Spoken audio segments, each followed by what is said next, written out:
नमस्कार। तो देखिए आज की इस वीडियो में हम लोग एक नया टॉपिक को शुरू करने जा रहे हैं जिसका नाम है फंडामेंटल राइट्स यानी इसी को मूल अधिकार या फिर मौलिक अधिकार के नाम से जाना जाता है। अब जो भी लोग एग्ज़ाम की तैयारी करते हैं तो उनको ये तो पता होगा कि फंडामेंटल राइट्स की चर्चा जो है हमारे संविधान के भाग 3 में किया गया है। और भाग 3 में जो है 12 से लेकर 35 तक आर्टिकल हैं। उन्हीं सभी आर्टिकलों में मूल अधिकार यानी मौलिक अधिकार के बारे में बताया गया है। तो आज के इस वीडियो में हम लोग इसी पर चर्चा करने वाले हैं कि आखिर में मूल अधिकार होता क्या है, मूल अधिकार को किस देश से लिया गया है, कितने तरह के हमारे संविधान में मूल अधिकार का जिक्र है, उन सभी चीज़ों को आज के इस वीडियो में हम लोग पढ़ेंगे। हालांकि जो है पूरा मूल अधिकार इसी वीडियो में ख़त्म नहीं होगा, इसका बहुत सारा वीडियो आएगा क्योंकि ये बहुत बेहतरीन चैप्टर है, बहुत इम्पोर्टेंट चैप्टर है। एग्ज़ाम में इससे प्रश्न जो है बहुत ज़्यादा पूछा जाता है। किसी भी तरह का एग्ज़ाम हो उसमें जो है फंडामेंटल राइट से प्रश्न रहता ही रहता है। तो इसको हम लोग एकदम विस्तार से और ध्यान से पढ़ेंगे, एकदम कंप्लीट थ्योरी हम लोग इसका कवर करने वाले हैं ताकि आपको किसी भी एग्ज़ाम में बैठने से पहले जो है आपको दिक्कत ना हो और आप जो है रिवीजन करके जाएँ और आपका प्रश्न जो है 100% बने। तो इसका वीडियो जो है लगातार आगे आने वाला है। आप लोग अपने पढ़ाई को कंटिन्यू रख सकते हैं, इसका रिवीजन कर सकते हैं। और जो भी आपको पढ़ाया जा रहा है उसका जो है साथ-साथ में नोट्स भी बनाते चलिएगा। हालाँकि जब पूरा पॉलिटी कंप्लीट होगा तो मैं आपको ई-बुक प्रोवाइड कर दूँगा जिससे आप जो है उसको रिवीजन कर सकते हैं या फिर अपना नोट्स बना सकते हैं। हालाँकि वीडियो के साथ-साथ जो है आप अपना नोट्स बनाते रहिएगा, ठीक है? तो आज से हम लोग जो है बेसिक क्विज़ का शुरुआत करेंगे और इसके आगे जो है इसका बहुत सारा वीडियो आने वाला है। तो चलिए वीडियो को शुरू करते हैं। तो अब आइए हम समझते हैं कि फंडामेंटल राइट्स यानी मूल अधिकार किसे कहते हैं। तो अगर मैं आपको सिंपल में बताऊं कि मूल अधिकार क्या है, तो देखिए किसी भी व्यक्ति को देश में रहने के लिए, अच्छे से जीने के लिए जो अधिकार चाहिए उसी को मूल अधिकार के नाम से जाना जाता है। जैसे हमें बोलने की स्वतंत्रता है तो यह हमारा मूल अधिकार है। हमें घूमने की स्वतंत्रता है तो यह भी हमारा मूल अधिकार है। हमें कहीं पर भी व्यवसाय करने की स्वतंत्रता है, कोई भी व्यवसाय करें ये हमारा स्वतंत्रता है, तो ये क्या है? हमारा मूल अधिकार है। हम कहीं पर भी जा सकते हैं, आ सकते हैं, ये हमारा मूल अधिकार है, ठीक है? अगर किसी गलत अपराध में हमको फँसा दिया गया है, तो हम न्यायालय में जा सकते हैं, ये भी हमारा मूल अधिकार है। हम आरटीआई फाइल कर सकते हैं, ये भी हमारा मूल अधिकार है। हमको जो है शोषण के विरुद्ध अधिकार मिला है, अगर हमारा कोई शोषण कर रहा है तो उसके लिए हम न्यायालय जा सकते हैं। हमें धार्मिक स्वतंत्रता का अधिकार है, हम किसी भी तरह के पूजा पाठ कर सकते हैं। हमें सांस्कृतिक अधिकार भी दिए गए हैं, समानता का भी हमें अधिकार है। तो हमें बहुत सारे अधिकार मिले हैं उसी को जो कि जीने के लिए आवश्यक है। हमें जीने के लिए वो सभी अधिकार चाहिए, तो उसी को हम लोग मूल अधिकार के नाम से जानते हैं। और ये सभी अधिकार जो है हमारा संविधान में लिखा गया है। भाग 3 में है, 12 से लेकर 35 तक जो आर्टिकल है, उन आर्टिकलों में इसी मूल अधिकार के बारे में बताया गया है, ठीक है? तो भारतीय संविधान में वर्णित वे अधिकार जो भारतीय नागरिकों को प्राप्त है, मूल अधिकार कहलाते हैं, ठीक है? अब देखिए मूल अधिकार को किस देश के संविधान से लिया गया है, तो ध्यान रखिएगा यूएसए के संविधान से लिया गया। वेरी वेरी इंपॉर्टेंट है, आपसे पूछा जाएगा कि मूल अधिकार को किस देश के संविधान से लिया गया है, तो यूएसए के संविधान से लिया गया है, ठीक है? अब देखिए जो हमारा मूल संविधान था, यानी जब हमारा संविधान नया-नया बना था और उसको लागू जब किया गया था 1950 में, तो उस समय हमारे संविधान में कुल 7 मौलिक अधिकार थे। कितने अधिकार थे? तो 7 मौलिक अधिकार थे। लेकिन 1976 में 44वां संविधान संशोधन किया गया और जो संपत्ति का अधिकार था, जो कि उस समय मूल अधिकार था, तो संपत्ति के अधिकार को मूल अधिकार से हटा दिया गया और उसको जो है कानूनी अधिकार बना दिया गया, ठीक है? तो इस प्रकार देखा जाए तो वर्तमान में जो है हमारे संविधान में कुल 6 मौलिक अधिकार हैं, 7 थे और एक संपत्ति के अधिकार को 1976 में 44वां संविधान संशोधन करके हटा दिया गया। तो अब जो है कुल 6 जो है मौलिक अधिकार बच चुके हैं, ठीक है? जिसे आप देख रहे हैं। सबसे पहला जो है वह है समानता का अधिकार और इसकी चर्चा जो है हमारे संविधान के आर्टिकल 14 से लेकर 18 में किया गया है। उसके बाद है स्वतंत्रता का अधिकार, इसकी चर्चा जो है आर्टिकल 19 से लेकर 22 में किया गया है। उसके बाद है शोषण के विरुद्ध अधिकार, इसकी चर्चा आर्टिकल 23 से लेकर 24 में किया गया है। उसके बाद है धार्मिक स्वतंत्रता का अधिकार, और इसकी चर्चा जो है आर्टिकल 25 से लेकर 28 में किया गया है। उसके बाद है सांस्कृतिक एवं शैक्षणिक अधिकार, इसकी चर्चा जो है आर्टिकल 29 से लेकर 30 में है। और लास्ट है संवैधानिक उपचारों का अधिकार, जिसकी चर्चा आर्टिकल 32 में किया गया है। तो आगे जितने भी वीडियो आएंगे उन सब में जो है इन सभी अधिकारों को जो है आर्टिकल के अनुसार कवर किया जाएगा, और एकदम यकीन मानिए हम लोग इसको जो है बेहतरीन ढंग से पढ़ने वाले हैं। एकदम हम लोग विस्तार से आहिस्ता आहिस्ता पढ़ेंगे ताकि आपको 100% जो है समझ में आए, और आप जो है इससे जो भी प्रश्न पूछा जाए उसको आप आसानी से बता सकें। ठीक है, तो आइए हम लोग जो है सबसे पहले, आपको पता है कि भाग 3 में 12 से लेकर 35 तक आर्टिकल दिए गए हैं। तो इस वीडियो में हम लोग 12 और 13 इन दोनों आर्टिकल को समझेंगे, क्योंकि ये आर्टिकल बहुत ज़्यादा इंपॉर्टेंट है। ऐसा इसको नहीं समझना है, हल्के में नहीं लेना है, क्योंकि यही जो है पूरे फंडामेंटल राइट्स के बेस माने जाते हैं, आर्टिकल 12 और 13 को। जब तक आप इसको नहीं समझिएगा तब तक आप आगे के चीज़ों को जो है नहीं समझ सकते हैं, क्योंकि आर्टिकल 12 में जो है बहुत बेहतरीन चीज़ें बताई गई है। आइए उसको हम लोग समझते हैं। तो आइए हम सबसे पहले आर्टिकल 12 को समझते हैं। देखिए, आर्टिकल 12 में जो है राज्य की परिभाषा दिया गया है, यानी डिफिनीशन ऑफ स्टेट। अब जब भी राज्य कहा जाता है तो सभी के दिमाग में एक ही बात आता है कि राज्य सरकारें जो हैं उसी को राज्य कहा जाता है, जो कि आर्टिकल 12 में ये बिल्कुल नहीं कहा गया है। आर्टिकल 12 में जो है राज्य की एक अलग परिभाषा दिया गया है, और इसमें कहा गया है कि जिस भी संस्था को, जिस भी चीज़ को अगर सरकारी अधिकार प्राप्त है, सरकारी शक्तियाँ उनको प्राप्त है, तो वह जो है अपने आप में एक स्टेट है, वह उनको राज्य का दर्जा दिया गया है, उन्हीं को राज्य कहा जाता है। जैसे कि जितने भी राज्य सरकारें हैं, भारत में 28 राज्य हैं, 28 राज्य सरकारें हैं, और उन सभी राज्य सरकारों को जो है सरकारी अधिकार प्राप्त होते हैं, सरकारी शक्तियाँ प्राप्त होती है, तो उन्हीं को जो है राज्य कहा जाता है। उसके बाद जो केंद्र सरकार है, जो कि केंद्र में बैठी हुई है, जैसे कि मोदी सरकार, तो उसके पास भी सरकारी अधिकार प्राप्त है, सरकारी शक्ति प्राप्त है, तो उसको भी राज्य कहा गया है आर्टिकल 12 में। यानी भारतीय सरकार जो कि केंद्र सरकार है वो भी राज्य के अंतर्गत आती है।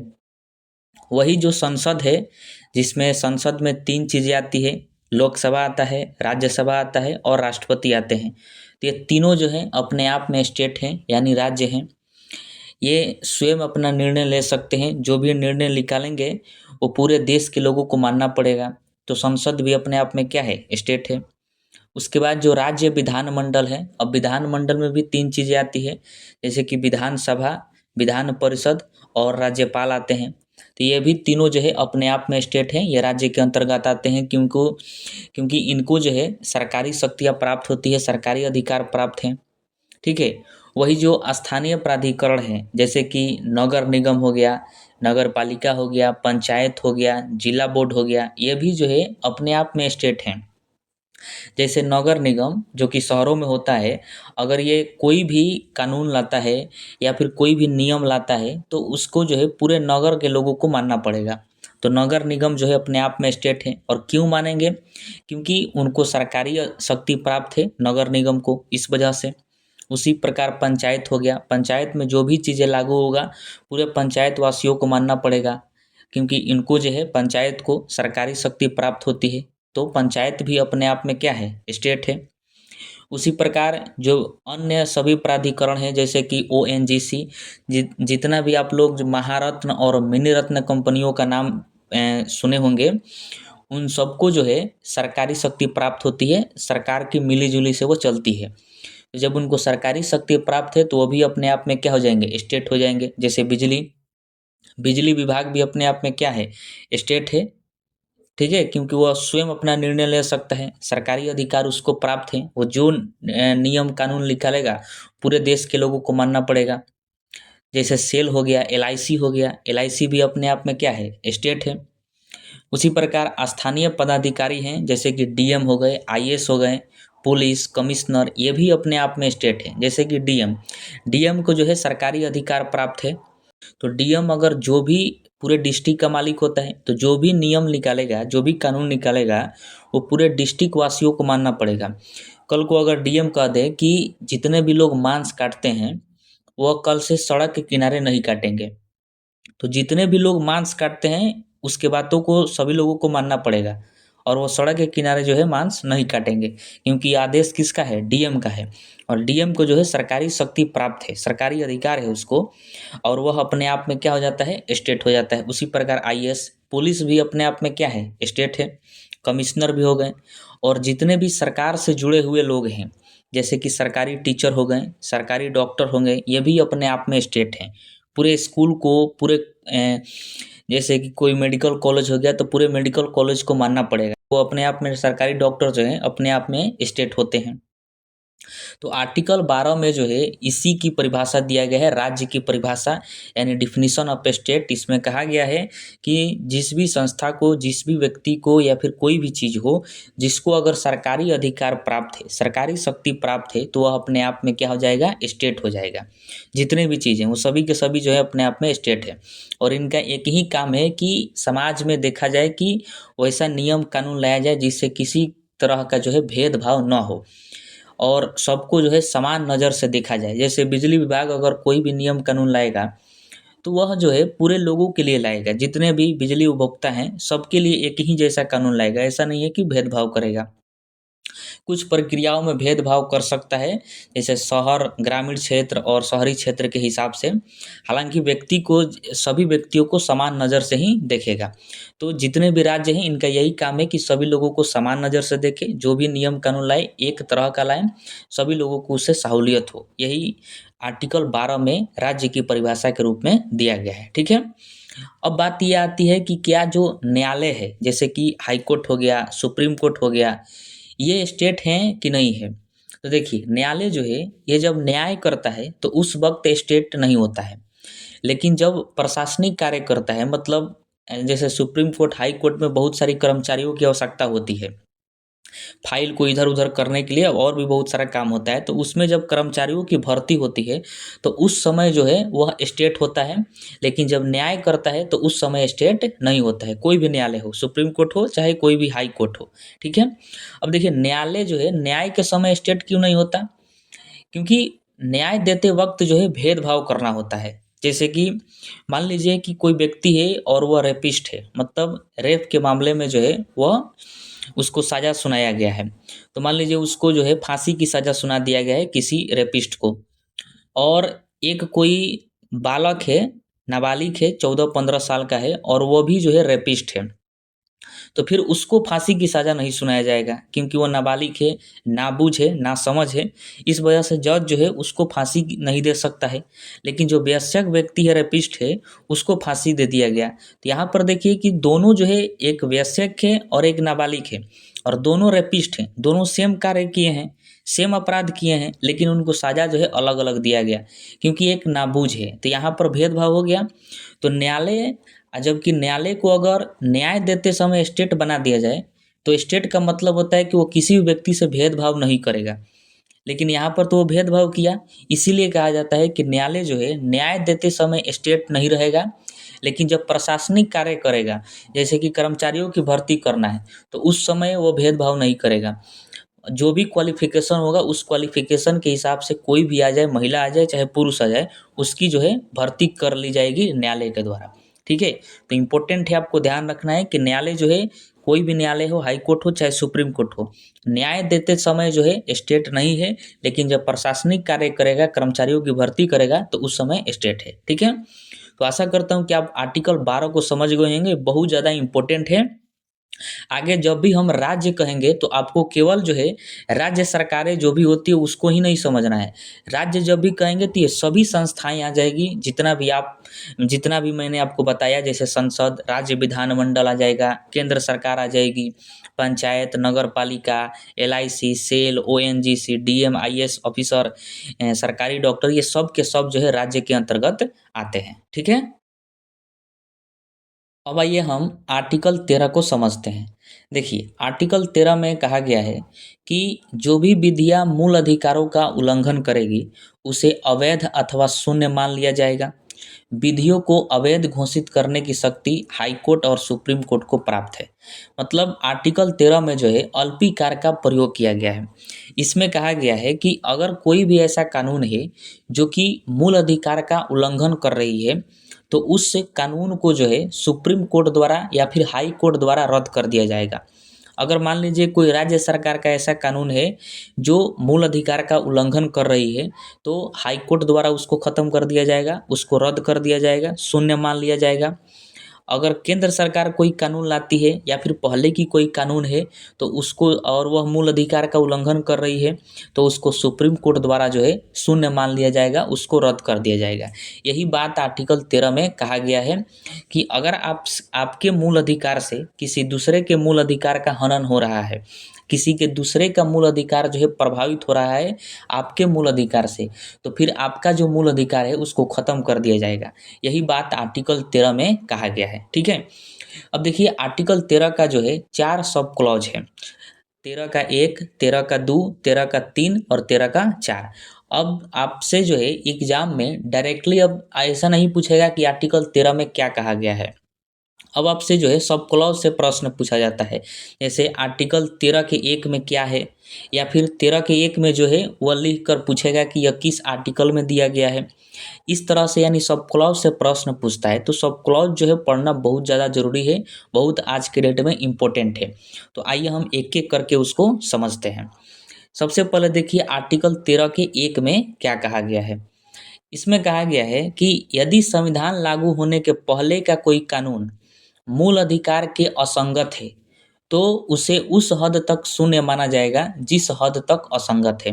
मतलब इसमें कहा है कि संविधान लागू हुआ हमारा 26 जनवरी 1950 ईस्वी को।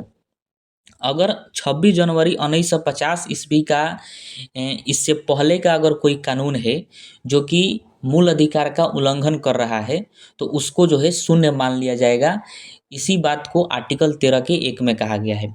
या फिर उस कानून, अगर पूरा कानून जो है मूल अधिकार का उल्लंघन नहीं कर रहा है, उसमें से कुछ ही पॉइंट है जो कि मूल अधिकार का उल्लंघन कर रहे हैं, तो उसी पॉइंट को जो है रद्द किया जाएगा सुप्रीम कोर्ट द्वारा, या फिर उसको शून्य मान लिया जाएगा। जैसे एक उदाहरण से समझते हैं कि मान लीजिए आपके पास एक सेव है और वह जो है कहीं पर थोड़ा सा सड़ गया है, तो आप जो है पूरे सेव को नहीं बीगिएगा, जो सड़ा हुआ भाग है उसी भाग को आप काट कर बीग दीजिएगा, बाकी सेव को आप खा जाइएगा।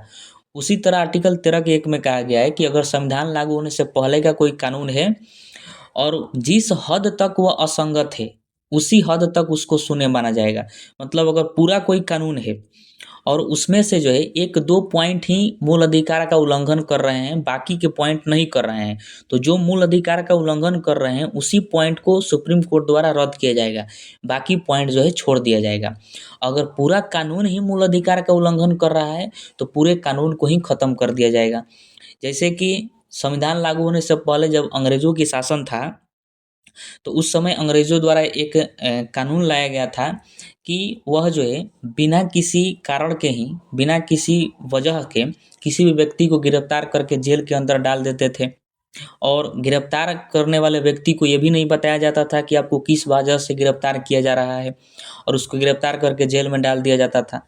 तो ये जो है मूल अधिकार का उल्लंघन है। कोई भी किसी भी व्यक्ति को जो है घूमने की स्वतंत्रता है, तो इससे मूल अधिकार का उल्लंघन हुआ और वो जो है जेल में डाल देते थे।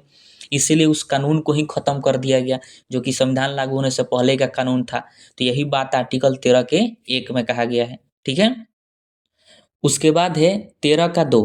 देखिए इसमें भी सेम बातें कही गई है, बस थोड़ा सा चेंजिंग है। इसमें कहा गया है कि यदि वर्तमान सरकार कोई कानून बनाती है और वह मूल अधिकारों के असंगत है, तो उसे उस हद तक शून्य माना जाएगा जिस हद तक असंगत है। मतलब वर्तमान सरकार, जैसे कि अभी मोदी सरकार है, तो मोदी सरकार द्वारा ऐसा कोई कानून लाया जाता है जो कि मूल अधिकार का उल्लंघन कर रही है, तो उसको रद्द कर दिया जाएगा सुप्रीम कोर्ट द्वारा। या फिर अगर कुछ ही पॉइंट उसके मूल अधिकार का उल्लंघन कर रहे हैं तो कुछ ही पॉइंट को रद्द किया जाएगा।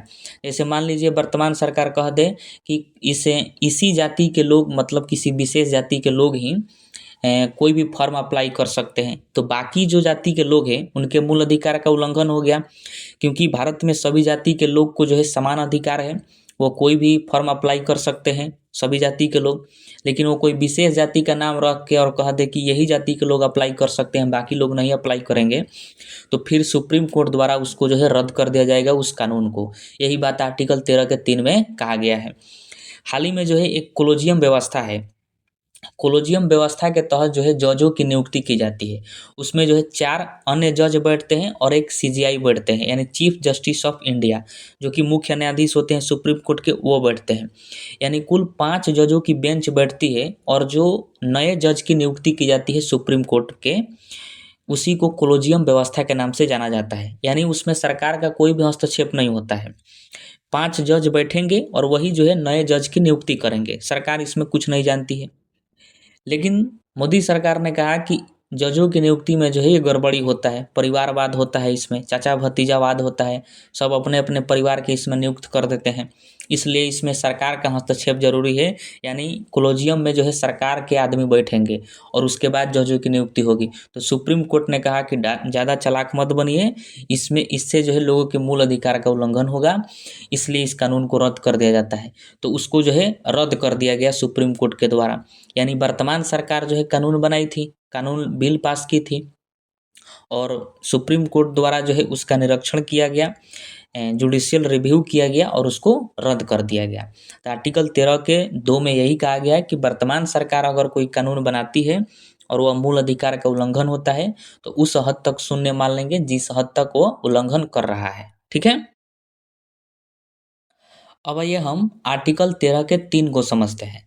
देखिए, इसमें जो है विधि की व्याख्या किया गया है। विधि का मतलब होता है कानून, मतलब इसमें बताया गया है कि कानून किसे कहेंगे।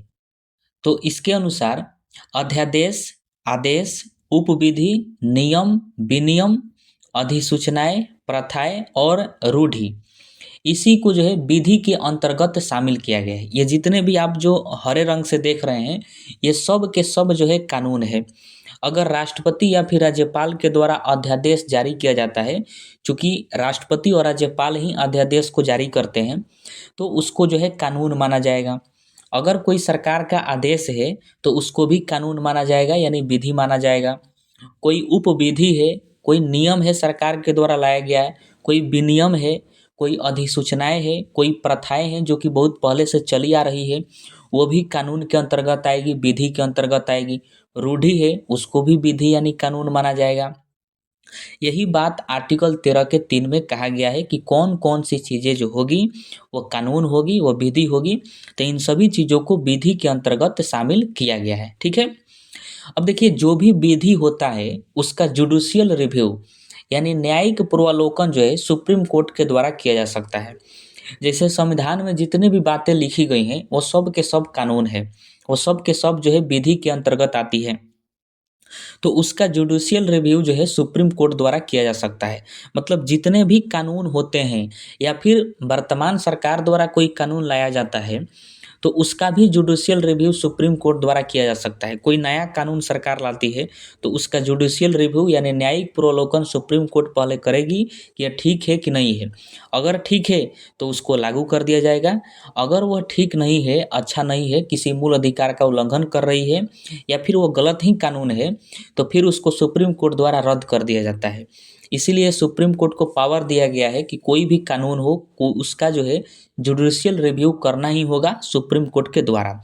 अब देखिए, जो अध्यादेश है, आदेश है, उपविधि है, नियम, विनियम, अधिसूचनाएं, प्रथाएं और रूढ़ि है, इन सब का जुडिशियल रिव्यू सुप्रीम कोर्ट द्वारा किया जा सकता है। क्यों? क्योंकि यह सब के सब जो है विधि है और ये हमारे संविधान में कहा गया है। और किस में कहा गया है? तो आर्टिकल 13 के 3 में कहा गया है। ठीक है, अब इन जो हरे रंग से लिखे गए हैं इनमें देखिए कि संविधान संशोधन नहीं है।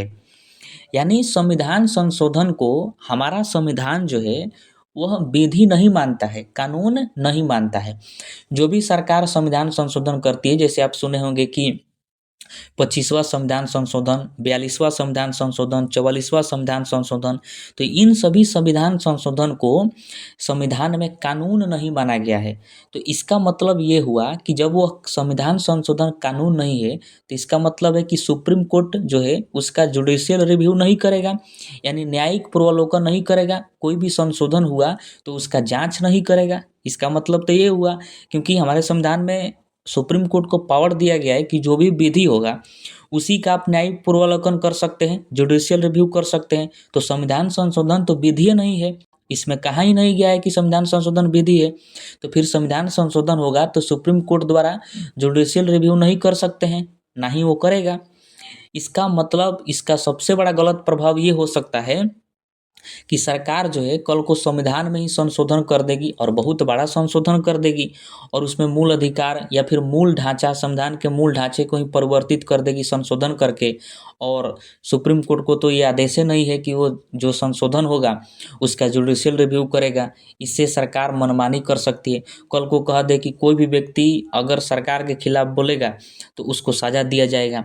ये तो मूल अधिकार का उल्लंघन है, और संशोधन करके ये कानून पारित कर दें तो फिर जुडिशियल रिव्यू भी नहीं होगा, क्योंकि संविधान संशोधन विधि नहीं है। तो वैसे लागू हो जाएगा और इससे मूल अधिकार का उल्लंघन हो जाएगा पूरे देश का। इसीलिए जो है 24वां संविधान संशोधन किया गया 1971 में, और उसमें आर्टिकल 13 का 4 जोड़ा गया। और 13 के 4 में कहा गया कि संविधान संशोधन विधि नहीं है, मतलब जो भी संविधान संशोधन होगा वो कानून नहीं है।